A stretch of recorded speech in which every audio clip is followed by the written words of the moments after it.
Well, hello everybody. After a long gap, we are back with the HW podcast. Here we talk about issues, especially that have taken place in this week, and especially topics that have made it to national headlines that dominated the news.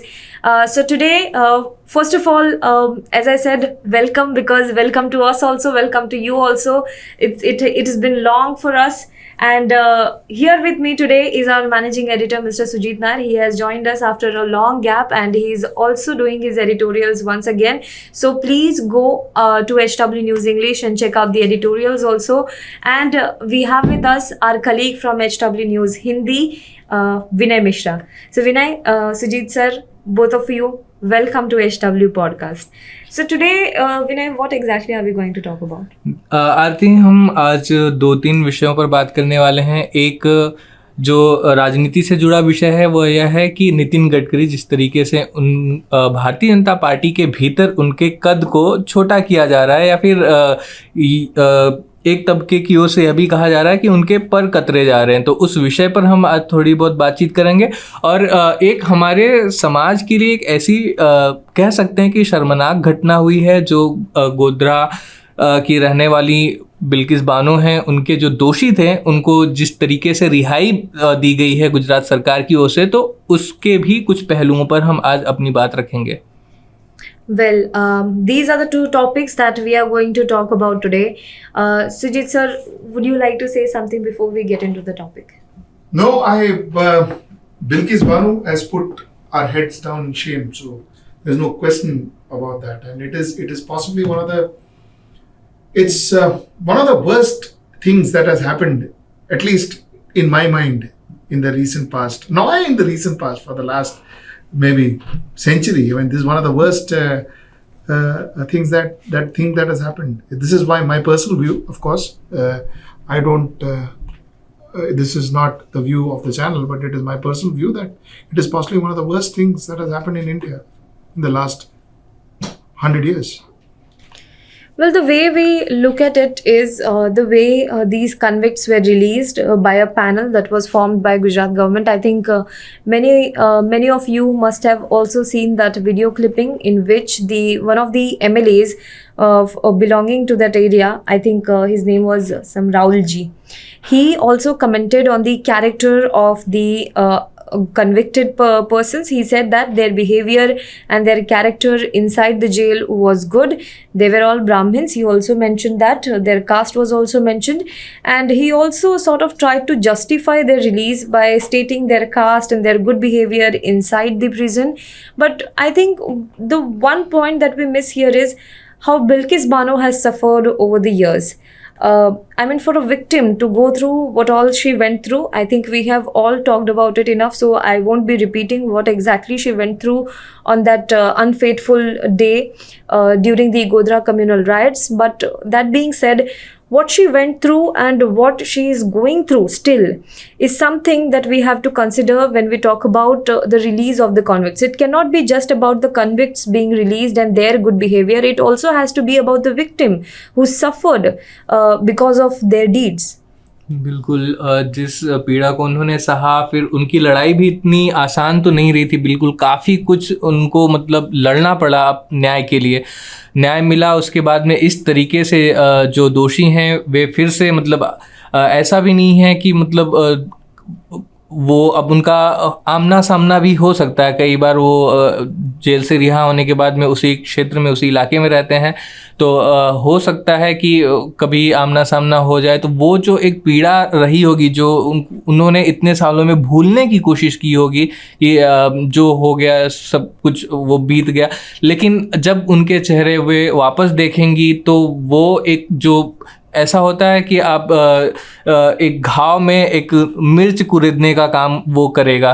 तो ये जो मतलब उन्होंने पीड़ा सही है, वो पीड़ा अब वो कहीं ना कहीं उनके दिमाग में, उनके जहन में वो अभी तक वो भरा तो नहीं होगा। और ये जो रिहाई है इनकी, बिल्कुल वो उनको और भी पीड़ा देगी। उनका बयान भी है, उन्होंने बोला कि उन्हें एक बिना डर के जीने का अधिकार उनको चाहिए। और समाज के कई वर्गों से इसकी जो है आलोचना की जा रही है कि गुजरात सरकार ने जो ये कदम उठाया है, रिहाई की है इन दोषियों की, तो ऐसा नहीं होना चाहिए। और एक हमारे समाज के या हमारे जो तंत्र है, हमारा जो सिस्टम है, उसके दोहरे मानदंड को भी मतलब दिखाता है कि कहीं कहीं पे ऐसा देखा जाता है कि जब इस तरीके की जघन्य अपराध होते हैं, घृणित अपराध होते हैं, तो फिर लोगों की जो भावनाएं होती हैं वो उस समय ऐसी होती हैं कि इन्हें कठोरतम सज़ा दी जानी चाहिए, इन्हें ये समाज में एक बहुत बड़े धब्बे के रूप में उन्हें देखा जाता है। और लेकिन जो यहाँ पर अभी सत्तारूढ़ दल है, उसके नेताओं या फिर जो शीर्ष पे बैठे लोग हैं, उन वो मतलब भाषणों में कुछ और बयान देते हैं फिर, लेकिन इस पूरे प्रकरण पर अब तक उनकी चुप्पी कहीं ना कहीं और भी ज़्यादा लोगों को चुभ रही है। तो मेरा ये मानना है कि जो गुजरात सरकार ने फैसला लिया है, इसे रेक्टिफाई किया जा सकता है, इसे बदला जा सकता है, और एक संदेश हमारे समाज को जाएगा कि गलत गलत होता है, भले वो किसी भी वर्ग, किसी भी समुदाय, किसी भी मतलब चाहे वो महिला हो या कुछ भी हो, तो अगर उनके साथ अन्याय हुआ है तो उसी दृष्टि से सरकार सबको देखती है। अगर गुजरात सरकार अपने फैसले पर पुनर्विचार करती है और उसे सुधारने की कोशिश करती है तो। Sujit, do you think this remission, citing the 1992 the policy of the Gujarat government, was valid? See, Arti, a crime is a crime is a crime. Now, a crime cannot be associated with a date. So, if you do this crime before this date, the punishment is X. If you do the crime after this date, the punishment is Y. I do not accept that. I am not willing to accept that as a solution. I mean, that's wrong. That's my personal view, with all due respects to the Honorable Supreme Court, but that's my personal view. I mean, 1992, because they did they raped and they killed in 2002, so 1992 applies. Had they done that maybe in 2017, then 2015 rules would apply. How fair is that? So that's the first thing. Second thing, Arti, I want to add on to what Vinay said. Arti, you know what? It is the hurt of Bilkis Bano. You know, we need to empathize, not sympathize, but empathize, understand her hurt. This girl saw this pregnant girl saw her 3-year-old being killed in front of her. 6 of her family members over and above that being killed in front of her. She was gang raped. She expected the state to protect her, so she went to court. She found that she was not getting justice in court, so she had to fight for that justice. After losing a child, after losing 6 members of her family, she had to fight. It's not the convicts who fought. It is the victim who had to fight. She had to take her case to another state. She had to fight. She took this case to another state, she fought, and finally she got justice. At least that is what she thought at that point in time, 2008, when these 11 people were convicted. And then comes a time in 2022 where these 11 people were left free. You think about what happens to that lady. You know, a rape victim, the trauma doesn't end with rape. The trauma starts with rape, because that trauma remains with her for the rest of her lives.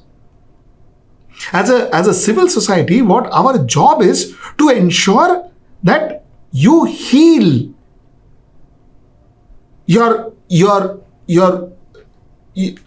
sisters, your mothers, you know, who's the victim. You heal. That's what the society you need. That's what we need to do as civil society. And the way you heal is by standing by the victim. The way you heal is by telling her that somebody, whoever did whatever to you is wrong, was wrong, and we are going to punish them. And the society collectively should punish the perpetrator. That's how you help. Not that will heal the victim completely, but at least that process starts. Because she starts believing what happened to her was wrong, and she starts believing that the society is with her. That is the process of healing. By remission, Arti, answering your question, you have disrupted that process of healing. You've hurt her more. And that's the worst thing that can happen. That's the worst thing that can happen to a civilized society. And what are we saying to the world?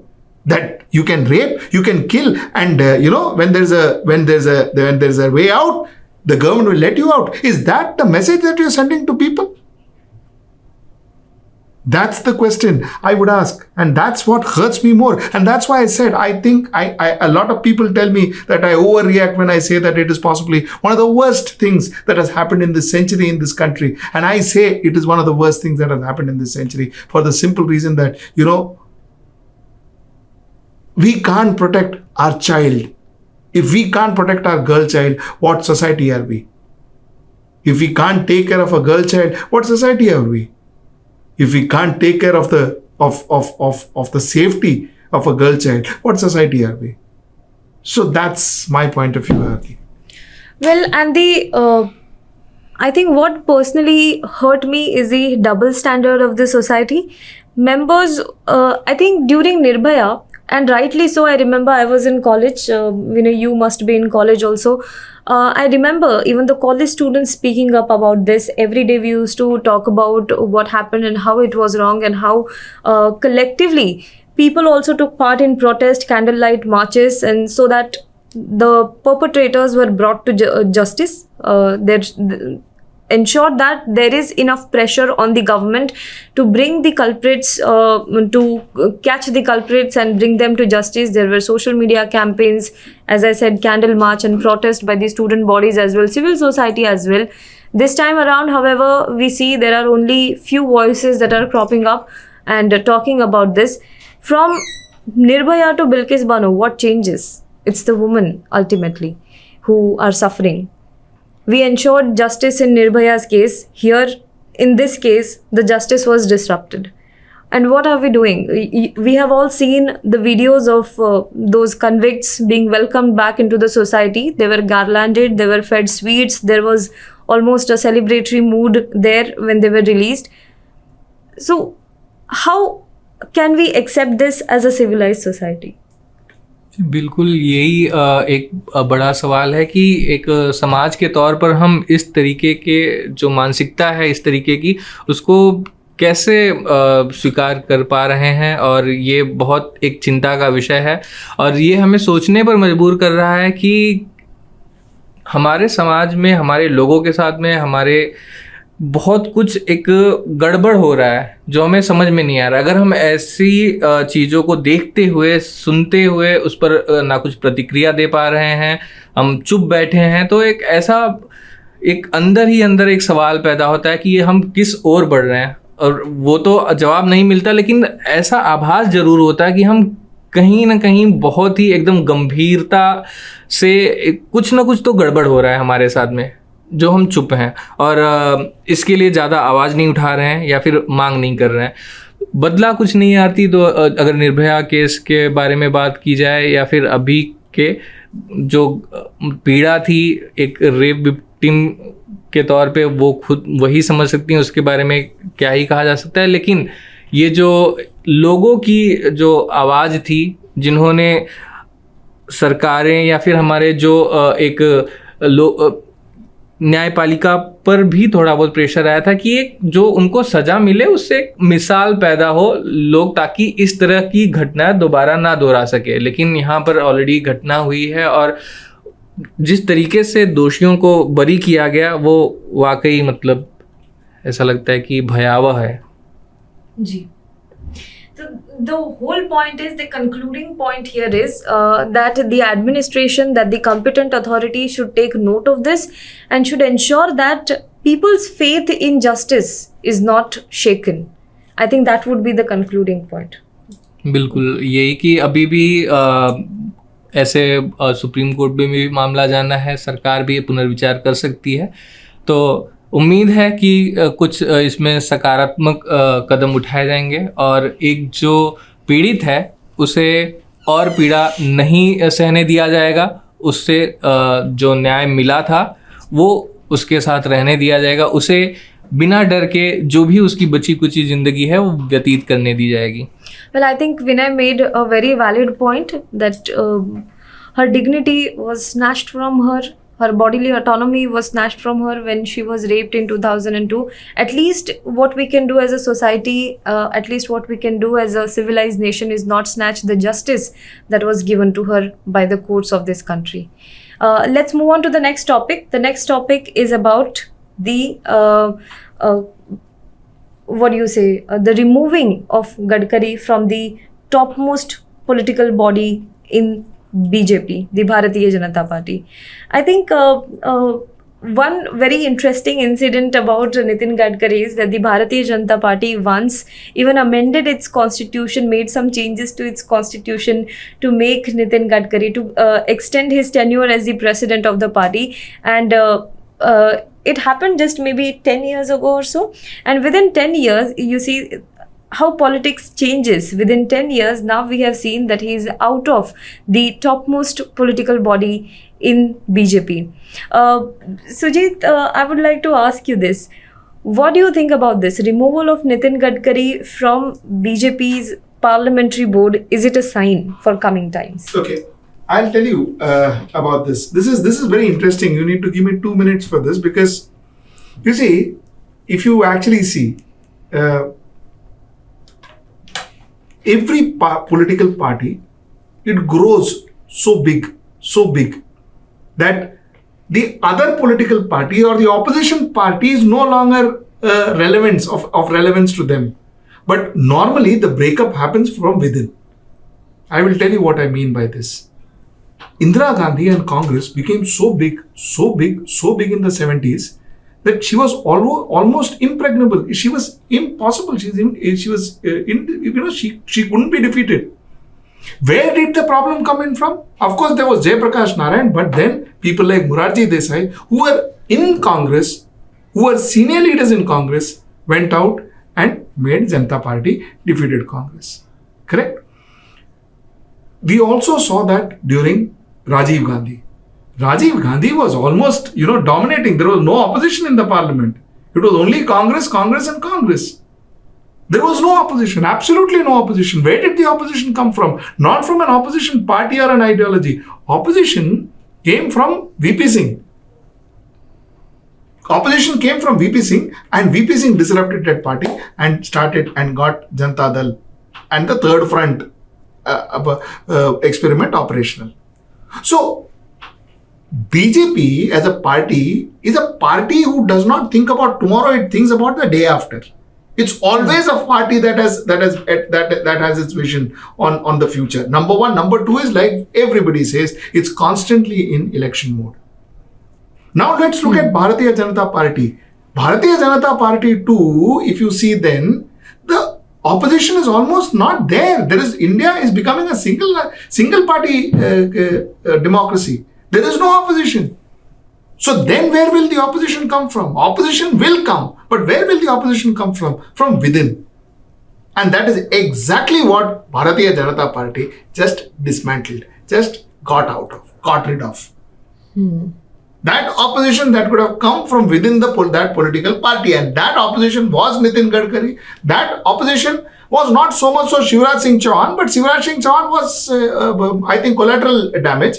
But Shivraj Singh Chauhan, once again, also in 2014, 2016, was seen as somebody who could replace Modi at some point in time, mind you. He was a senior leader. He's been a chief minister for the longest time, so he was seen as a leader who could replace Modi. But whether that would happen now or not is a different issue. But like I said, one can see that as a collateral damage. But what really happened was with Nitin Gadkari is the strategy. That you see, the chances of an uprising now is from within the party and not from outside. So therefore, the decision with Nitin Gadkari, and that's the way I see it, Arti. Well, but Nitin Gadkari was also seen as a blue-eyed boy of RSS. He came from Nagpur. He had a really good relations with RSS Sarsang Chalak, Mohanji Bhagwat, and other leaders of RSS as well. So when you discard a leader like this from the top parliamentary body of the Bharatiya Janata Party, whose parent body is considered as RSS is considered as parent body of the Bharatiya Janata Party, what message do you also send to Sangh? संघ के लिए तो यहाँ पर ज़रूर मतलब message होगा ही, लेकिन कुछ संघ के जैसे BL संतोष हो गए या फिर ऐसे कुछ संघ से जुड़े लोगों को जगह भी मिली है। लेकिन यहाँ पर सबसे बड़ा आरती यहाँ पे जो मुझे दिखाई दे रहा है कि जो एक पावर का केंद्र होता है वो बदला है। एक दौर था जब नितिन गडकरी पार्टी के प्रेसिडेंट हुआ करते थे, उस समय पे अमित शाह जब उनको तड़ीपार किया गया था तो ऐसा सुनने में आया कि घंटों घंटों तक उन्होंने इंतज़ार करवाया अमित शाह को मिलने से उनसे। और नितिन गडकरी ही थे जो कि गुजरात में, उनका नाम मुझे नहीं याद आ रहा है, एक नेता थे जिनको पैरेलली मोदी के खड़ा किया जा रहा था, बाद में फिर उनको इस्तीफा देना पड़ा मोदी के दबाव में। और अब अगर बात की जाए तो नितिन गडकरी को सिर्फ व्यक्तिगत वजहों से तो जब वो 2014 में मंत्री बने थे पहली बार, तब से ही मतलब उनके पर थोड़े थोड़े कतरे जाने शुरू हो गए थे। लेकिन कई मौके ऐसे भी है जहां पर जो नितिन गडकरी के जो बयान थे वो पार्टी के लिए कहीं ना कहीं मतलब विपक्षी दलों के लिए जो विपक्ष में थे उनको एक मौका दे देते थे सरकार को घेरने के लिए। चाहे उनका यह बयान हो कि न तो अटल आडवाणी ने कभी मतलब की बीजेपी थी या फिर वो दो लोगों की वजह से चलती थी ना, आज अमित शाह और मोदी की वजह से चलती, ये उनका बयान है। उसके बाद में उन्होंने अभी कुछ दिन पहले ही एक बयान दिया था कि जो मौजूदा राजनीति है वो सिर्फ सत्ता पाने के लिए होती है, पहले लोगों के जो मुद्दे होते थे लोगों के कल्याण के लिए उसकी राजनीति होती थी। या फिर उनका ये कहना हो कि वे चाहते हैं कि कांग्रेस जैसी जो विपक्षी दल है वो मजबूत बनी रहे या उससे ही लोकतंत्र को फायदा है। तो ऐसे तमाम जो कह सकते हैं नितिन गडकरी के बयान हैं, वो राहुल गांधी को भी उन्होंने मौका दिया या फिर बहुत सारे और भी ऐसे विपक्षी दलों को मौका दिया कि भारतीय जनता पार्टी को घेरने के लिए। तो यह भी एक वजह हो सकती है जिससे अमित शाह और जो मोदी की ये जो जोड़ी है इनको काफ़ी ज़्यादा मतलब शर्मिंदगी का सामना करना पड़ा। कई बार तो नितिन गडकरी के बयान के बाद में उनको बचाव भी करना पड़ा कि नहीं उनका मकसद किसी और ऐसा कहने के लिए था। तो ये सब भी एक वजह हो सकती हैं। और दूसरी बात ये है कि हाँ, ये संघ के लिए भी काफ़ी ज़्यादा कहा जा रहा है कि उनके लिए ऐसा होगा कि इतने ज़्यादा वो संघ के करीब रहे हैं और अगर उनका मतलब इस तरीके से पार्टी में वो एकदम विलुप्ति के कगार पे पहुंच जाते हैं, उनका नामो निशान अगर मिटाने की कोशिश की जा रही है पार्टी के अंदर से, तो ये संघ की भी एक बड़ी हार होगी क्योंकि संघ से इतना ज़्यादा करीबी होने के बावजूद उन्हें इस तरीके से मतलब साइडलाइन किया जाएगा। Sujit, what do you think about this? I beg to differ with Vinay. I'll tell you why. You see, Bharatiya Janata Party, there is a pre-2014 Bharatiya Janata Party and a post-2014 Bharatiya Janata Party. The pre-2014 Bharatiya Janata Party was it's a complete different brand character. The character of that particular party was completely different to the post-2014 brand character of Bharatiya Janata Party. Hazar things has changed. Important people have changed. The importance of people have changed. Correct. Okay? So there are two Bharatiya Janata parties. Likewise, there are two Sanghs. There are two RSS. One is the pre-2014 RSS. One is the post-2014 RSS. Does Mr. Hosbale like Gadkari as much as what Dr. Bhagwat liked or Sudarshan ji liked or Raju Bhaiya liked? That is the question you need to ask yourself. Does he have the same favor with these people? Chances are no. Chances are Mr. Hosbade, who is the secretary of General Secretary of or Sar Karwaha as they are called of RSS, he has his own favorites. So you are saying that Gadkari was the favorite of RSS, that is pre-2014 RSS, not post-2014 RSS. So the fact remains that favorites change, importance change, preferences change, and people change. So I don't think RSS will even interfere or even comment on Nitin Gadkari's promotion or demotion. They will keep away from it. So that's the way it sees. There was another gentleman called Ram Madhav. Do you remember him? Yes. Where is he? Correct. Where is he? What changed in... he was the spokesperson of RSS, mind you. He was supposed to be one of the closest person to RSS. Where is he now? Gone. Out. Is anything happened to RSS? Did any change? Nothing. Likewise, Nitin Gadkari. So this is what it is.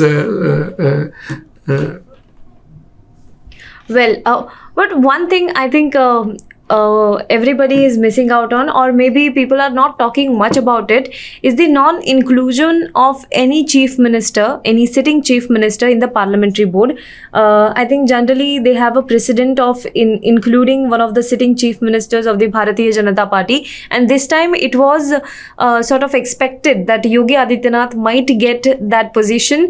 He might get inducted into the topmost body of Bharatiya Janata Party, but I think he has also been kept out of this topmost powerful body, and I think when I say powerful, because this is the body that decides on who will become the state chief of the Bharatiya Janata Party. This is the body that also finalizes the decision of who will become the chief minister, and this is the body that decides who will be the leader of the opposition if Bharatiya Janata Party is in opposition. And the decision of this committee, parliamentary board, is considered as the final decision. So why not include Yogi Adityanath, who has been the topmost performing chief minister for Bharatiya Janata Party in all standards, so much so that even other states including Karnataka and Madhya Pradesh are now trying to imitate the state. So why keep him out?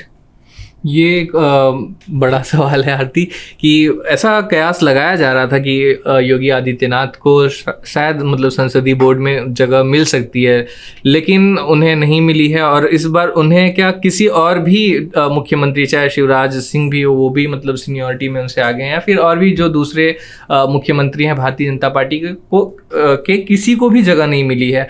ऐसा कहा जा रहा है कि इसकी वजह से वही संदेश देने की कोशिश की गई है कि अभी आपके लिए समय नहीं है, और आप जितना अपने आप को समझते हैं कि शायद आप इतने ज़्यादा महत्वपूर्ण हो गए पार्टी में, लेकिन ऐसा नहीं है। और अगर बात करें ये पार्लियामेंट्री बोर्ड की, तो मुझे नहीं लगता है कि बोर्ड के अन्य सदस्यों को उतना ही कहने या फिर उनके जो कहे हुए चीज़ों को उतना महत्व मिलता होगा, क्योंकि आखिरी बार ये संसदीय बोर्ड का गठन किया था अमित शाह ने 2014 में, वो जब वो बने थे। तो उसके बाद से उसमें सुषमा स्वराज जी थी, अरुण जेटली जी थे, या फिर वो कर्नाटक से जो लीडर थे जिनकी जगह पे तेजस्वी सूर्या ने उनकी सीट से जीता है, तो वो ऐसे बड़े नेता थे जिनकी मृत्यु हो जाने के बाद में वो जगह खाली पड़ी थी, उसको अब तक नहीं भरा गया था, और उसके बाद में अब बोर्ड गठित किया गया है। तो ऐसा नहीं है कि ये बॉडी में जितने लोग हैं उनकी सबकी बात सुनी जाती है, लेकिन ये मुझे लगता है कि योगी आदित्यनाथ को लेकर बहुत ज़्यादा कयास लगाया जा रहा था। लेकिन और भी अन्य अगर चेहरों को देखा जाए, जो संसदीय बोर्ड है, 11 सदस्यों का या बोर्ड है, उसमें कुछ ऐसे नाम हैं जिनके बारे में लोगों को लगता है कि ये कौन है भाई, ये तो पार्टी में मतलब इनके बारे में ना ज़्यादा सुना गया है ना बात की गई है। तो यही है कि जो एक कंप्लीट अपना वो कह सकते हैं कि दबदबा बनाए रखने के लिए, अपने पास पावर रखे रहने के लिए वो निर्णय लिया गया है। सुब्रमण्यम स्वामी हैं, आजकल तो कुछ ज़्यादा ही भारतीय जनता पार्टी के खिलाफ, मोदी सरकार के खिलाफ, प्रधानमंत्री की नीतियों के खिलाफ बयानबाजी करते हैं। वे अब पूर्व राज्यसभा सांसद हो चुके हैं। अब भारतीय जनता पार्टी की तरफ से उनके पास मतलब ऐसा कोई पद नहीं है बड़ा। उन्होंने सवाल उठाया कि पहले चुनाव हुआ करते थे संसदीय बोर्ड में, जो एक प्रथा हमारी हुआ करती थी कि जो भी सदस्य होते थे उनका चुनाव किया जाता था। अभी सिफारिशों के आधार पर जो पार्टी अध्यक्ष हैं वो नाम चुनते हैं, उन्हीं को बना दिया जाता है।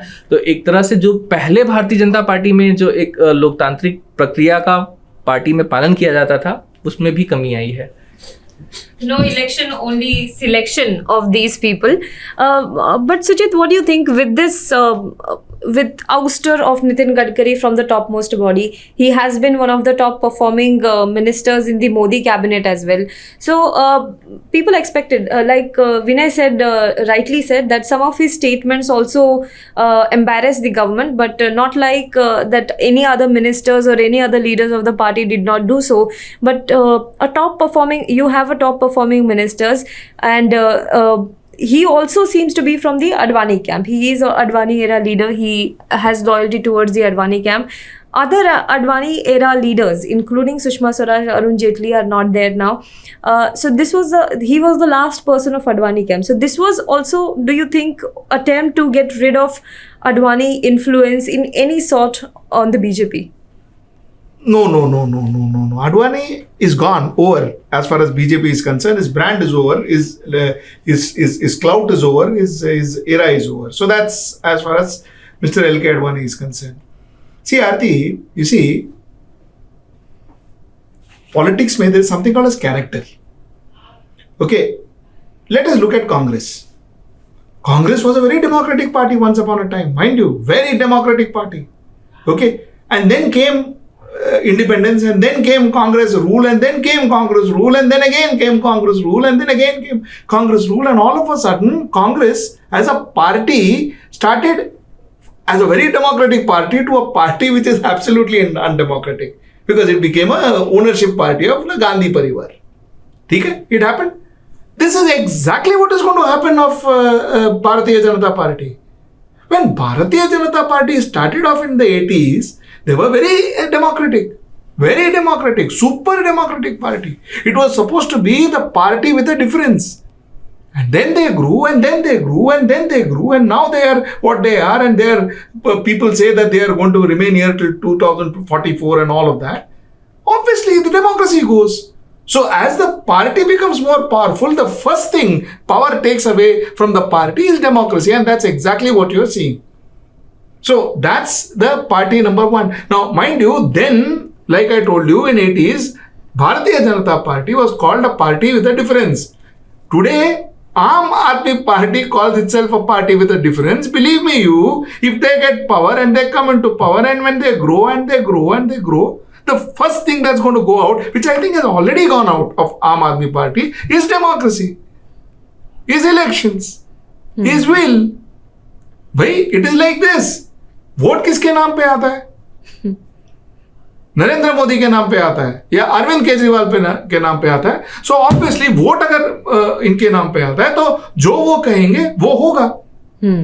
Okay, politics works that way. Why are we expecting all this democracy and all that? मतलब वोट मैं ले आऊं और फिर आपका सुनूं कि कौन बैठेगा चेयर पे.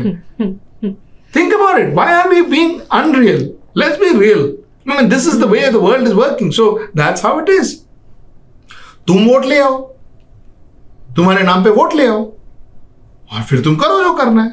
Then you become the boss. That's the way it is. So this is what. So that's the reason why possibly as a party becomes powerful, because a party becomes powerful because of an individual. There is nothing called as collective party becoming popular. Party becomes popular because of one or two individuals. And that one or two individuals in that party will rule the roost. Okay, there was, during the time of independence, yes, there was Mahatma Gandhi, there was Sardar Vallabhbhai Patel, there was Pandit Jawaharlal Nehru, there was Maulana Azad, there was Subhash Chandra Bose, there was Dr. Ambedkar. There were so many people. That was during the independence, when there was a movement. The moment the movement is over, moment everything is over, everything we got, finished. But democracy over. That's the way it works. That's the way the cookie crumbles. Arti, unfortunately. Well, what would be your concluding statement on this, Vinay? Nitin Gadkari के बारे में यही बस कहना चाहूँगा कि मुझे ऐसा लग रहा है कि अब राजनीति में, जैसा उन्होंने खुद ही इच्छा व्यक्त की थी कि अब उनका मन नहीं करता है, तो शायद वहाँ से अब फरमान आ जाएगा कि मन नहीं करता है तो रहने दीजिए भैया. So that was it. Today, as I said, we discussed about Bilkis Bano's case, and we also discussed about Nitin Gadkari's ouster from Parliamentary Board. Do let us know what you think about this in the comment box below, and we will try and meet you every Sunday from this week onwards.